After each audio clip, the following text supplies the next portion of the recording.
Episode 3 में आपने देखा कि किस तरीके से गॉन, कुरापिका और लियोरियो बहुत ही मुश्किल से समुद्र को पार करके डोले आइलैंड तक पहुंचे हैं। शिप के उतरते ही लियोरियो भीड़ देखता है और कहता है कि ये सारे लोग कहाँ से आए हैं। कुरापिका बोलता है कि इनका भी आने का मकसद वही है जो हमारा है। लियोरियो बोलता है लगता है एंटर एग्जाम देने पूरी दुनिया ही पहुंच गई है। लियोरियो जापान सिटी की बस ढूंढ रहा होता है कि तभी उसकी नज़र गॉन पर पड़ती है, जो कि कैप्टन से बात कर रहा होता है। लियोरियो कैप्टन को ताना देते हुए बोलता है कि क्या तुम कभी ज्ञान देते हुए थकते नहीं हो क्या। कैप्टन तभी लियोरियो को बोलता है कि ज्ञान की बात हो ही रही है तो मैं तुम्हें आखिरी सलाह भी दे देता हूँ। क्या तुम वो दूर पहाड़ देख रहे हो, उसे देखते हुए उस तरफ जाओ और तुम्हें एग्जाम वाले जगह का एक शॉर्टकट रास्ता मिल जाएगा। और कहता है कि अगर तुम्हारी जगह मैं होता तो अब तक मैं वहाँ के लिए निकल चुका होता। जैसा कि तुम जानते हो कि एग्ज़ाम पहले ही स्टार्ट हो चुका है। सभी लोग तीनों को बाय बोलते हैं और गॉन और लियोरियो भी हाथ हिलाकर बाय बोलकर निकल जाते हैं। तीनों लोग मैप को देख ही रहे होते हैं कि तभी लियोरियो बोलता है कि एग्ज़ाम तो दबान सिटी में है और पहाड़ उसके दूसरे रास्ते में पड़ता है। पहाड़ पर जाना मुझे शॉर्टकट नहीं, टाइम की बर्बादी लगती है। इतने में ही कोई पीछे से बोलता है कि अगर तुम्हें जापान सिटी जाना है तो वहाँ एक एक्सप्रेस बस जाती है। लेओरियो पीछे पलटता है और बोलता है अब तुम कौन हो। वो बोलता है कि उसका नाम मैथ्यू है और वह भी उन लोगों की तरह हंटर एग्जाम देने आया है। लेओरियो मैथ्यू से पूछता है कि क्या तुम भी बस में ही जाओगे। मैथ्यू बोलता है नहीं, मुझे बस में उल्टियाँ होने लगती है तो मैं पहाड़ वाले रास्ते से ही जाऊंगा। गॉन बोलता है कि कैप्टन ने उन्हें पहाड़ वाले रास्ते से जाने का ही सलाह दिया है, तो वह पहाड़ के रास्ते से ही जाना पसंद करेगा। कुरापिका भी कहता है कि हाँ, मैं तो गॉन के साथ ही जाऊंगा। लेओरियो दोनों को बाय बोलता है और बस के रास्ते से जाने का फैसला करता है। लेओरियो एक ऐसी बस में चढ़ जाता है जिसमें बहुत ज़्यादा भीड़ होती है। लेओरियो बस ड्राइवर से पूछता है कि जापान सिटी जाने में कितना टाइम लगेगा। ड्राइवर बोलता है कि पैसेंजर को चलते बस में ड्राइवर से बात नहीं करनी चाहिए। तभी लियोरियो किसी को बोलते हुए सुनता है कि यहाँ तो हम पहले भी आ चुके हैं। तभी दूसरा आदमी बोलता है कि लगता है ड्राइवर हमें एक ही जगह बार बार घुमाया जा रहा है। लियोरियो ड्राइवर के पास जाता है और उससे दोबारा पूछता है क्या ये बस सच में जापान सिटी जा रही है। तभी ड्राइवर बोलता है कि हाँ, हम जापान सिटी ज़रूर जाएंगे अगर मेरी मर्जी होगी तो। लियोरियो चिल्लाते हुए ड्राइवर को बस को रोकने के लिए बोलता है। ड्राइवर जस्ट वहीं पे ब्रेक मार देता है और बस को रोक देता है, जो कि एक रेल की पटरी होती है और सामने से ट्रेन भी आ रही होती है। सामने से आती ट्रेन को देखकर सबकी आंखें फटी की फटी रह जाती हैं। लियोरियो ड्राइवर के पास वापस जाता है और उसको दोबारा बोलता है कि प्लीज़ गाड़ी चला दो। ड्राइवर बोलता है कि पहले तुम सोच लो गाड़ी चलानी है या फिर रोकनी है, और कहकर बस को स्टार्ट कर देता है। गाड़ी जैसे ही रेल की पटरी से निकलती है, लोग चलती गाड़ी से ही कूद जाते हैं और मौका मिलते ही लियोरियो भी चलती गाड़ी से ही कूद जाता है। लियोरियो को अब समझ में आ जाता है कि उसके पास कोई अब दूसरा रास्ता है ही नहीं, अब उसे भी पहाड़ के रास्ते से ही जाना पड़ेगा। वहीं दूसरी तरफ मैथ्यू के पैरों में दर्द होने की वजह से गॉन उसे अपनी पीठ पर उठाकर पहाड़ चढ़ रहा है। गॉन मैथ्यू को नीचे रखता है और उसे बोलता है कि मैं कुछ हर्ब्स ले लेता हूँ। गॉन और कुरापिका दोनों ही हर्ब्स लेने चले जाते हैं। मैथ्यू अकेला होता है। अचानक से वहां पर एक गैंडा आ जाता है। मैथ्यू चिल्लाता है कि तभी मैथ्यू की चीख सुनकर गॉन और कुरापिका भी वहां पर वापस आ जाते हैं।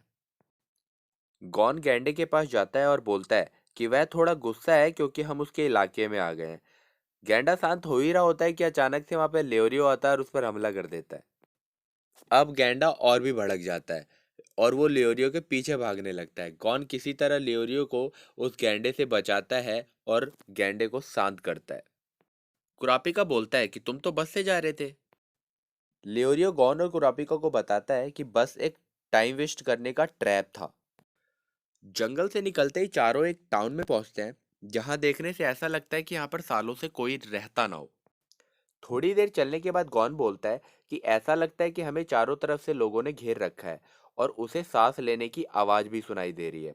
कुरापिका बोलता है कि हाँ, मुझे भी ऐसा ही लगता है।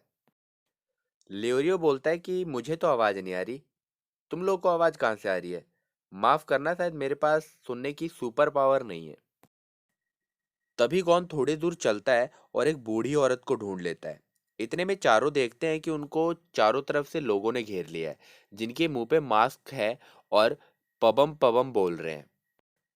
थोड़ी देर बातचीत करने से पता चलता है कि बूढ़ी औरत एक हंटर एग्जाम की एक एग्जामिनर है, जो कि क्विज पूछेंगी, और अगर क्विज का आंसर गलत होता है तो चारों को ही लौटकर वापस जाना पड़ेगा। मैथ्यू आगे बढ़कर एग्जामिनर से बोलता है कि क्या ये पॉसिबल है कि अगर मैं एग्जाम अकेला दूं। एग्जामिनर बोलती है कि बिल्कुल दे सकते हो। एग्जामिनर क्वेश्चन करती है कि तुम्हारी माँ और गर्लफ्रेंड दोनों को किसी ने किडनैप कर लिया है और तुम दोनों में से किसी एक को ही बचा सकते हो, तो तुम किसे बचाओगे। एग्जामिनर बोलती है कि आंसर देने के लिए तुम्हारे पास सिर्फ 5 सेकेंड ही है। मैथ्यू जवाब देता है कि ये तो बहुत ही ज़्यादा आसान है, माँ को बचाऊंगा। एग्जामिनर पूछती है क्यों। मैथ्यू बोलता है कि माँ पूरे ज़िंदगी में एक ही हो सकती है और गर्लफ्रेंड तो मैं दूसरी भी बना सकता हूँ। एग्जामिनर उसे जाने देती है। अब बारी आती है गॉन कुरापिका और लियोरियो की। लियोरियो भड़क जाता है और बोलता है कि वह किसी भी ऐसे फालतू क्वेश्चन का आंसर नहीं देगा, और वहां से जाने लगता है और कहता है कि वो दूसरा रास्ता ढूंढ लेगा। तभी एग्जामिनर बोलती है कि अब तो लेट हो गया है। अब अगर तुम यहाँ से पीछे भी हटते हो तो तुम्हें एग्जाम से बाहर ही निकाल दिया जाएगा।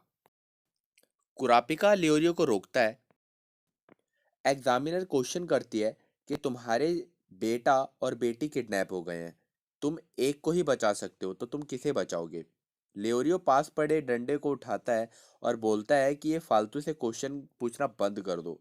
लियोरियो बोलता है कि मैं इस बुढ़िया को बांधकर एग्जाम हॉल तक लेके जाऊंगा और पीछे खड़े सभी लोगों को मारूंगा। तभी कुरापिका लियोरियो को चुप कराते हुए बोलता है कि हमने एग्जाम पास कर लिया है। लियोरियो सुनकर चौंक जाता है। कुरापिका बोलता है कि साइलेंस ही इसका आंसर है। जैसा कि तुम बोल रहे थे कि हम दोनों में से किसी को नहीं चुन सकते, तो ना चुनना ही सही आंसर है। लियोरियो चिल्लाते हुए बोलता है कि मैथ्यू का क्या, उसको तो सही जवाब बोलकर जाने दिया गया। कुरापिका बोलता है कि मैंने उसके जाने के कुछ देर बाद ही उसके चीख की आवाज सुनी, इसका मतलब उसे पक्का किसी जानवर ने मार दिया होगा।